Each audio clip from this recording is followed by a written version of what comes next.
today, sir? I'm all right. I have a bunch of things to ask you. Let's see if we can do it. First thing, worst job you've ever had? I once was a Hollywood writer. Outside of Hollywood. Outside of Hollywood, I never had a terrible job. Worked in the library, worked in a video store, worked in the kitchen. Work is work. None of it was awful. Worked in an office one time where the guy yelled at us for not reusing our Dixie cups until they actually fell out. That was a bit boring. You, first of all, congratulations on directing this. You did the impossible for a second time.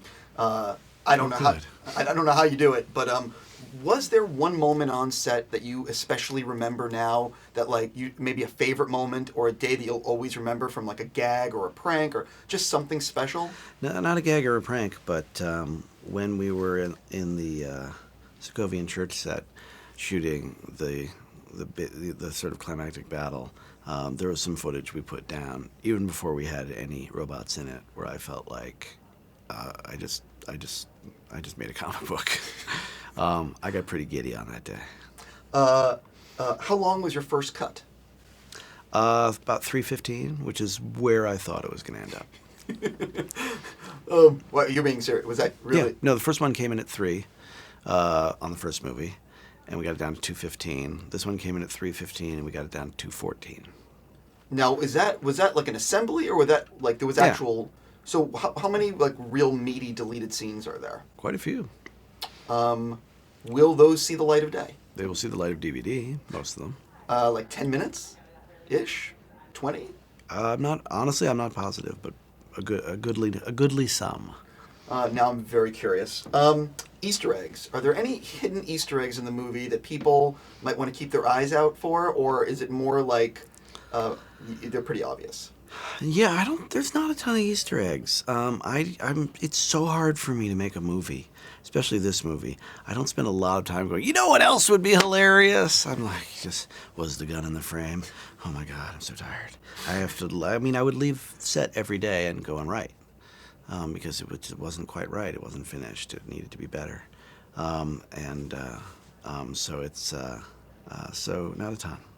I believe this is where your contract ends with Marvel, is this movie. I could be wrong, but a lot of fans, and when I put out on I was going to be talking to you, everyone wants to know, are you still going to maybe be involved with Marvel, maybe give notes on a script, or is it sort of like I need a real break for a while? Well, I'm definitely going to take a real break for a couple of months because my brain is no longer.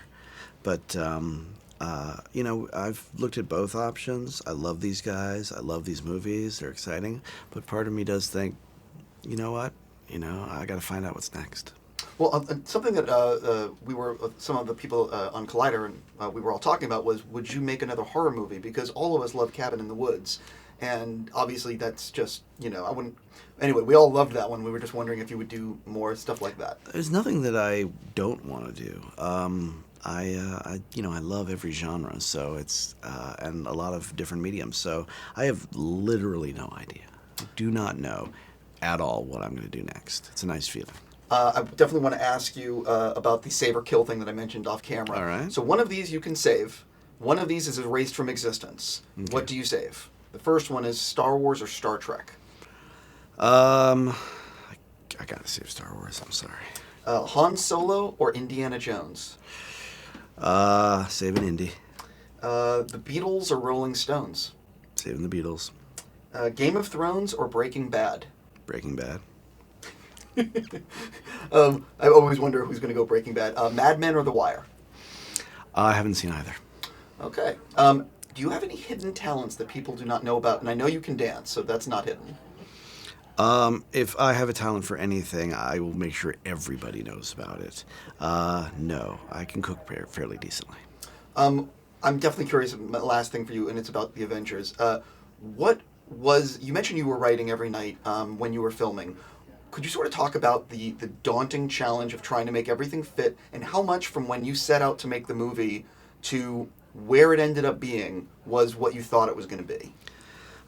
Sort of all of it and none of it. It's one of those things where I knew exactly where I was going, to the point where I described the last frame to Chris Evans at the MTV Movie Awards back when we won for Avengers. It is the exact frame we ended on, and but at the same time, there was one scene that was in the movie as it was in the first draft, and interestingly enough, there was in the first movie too, and both of them are Natasha scenes.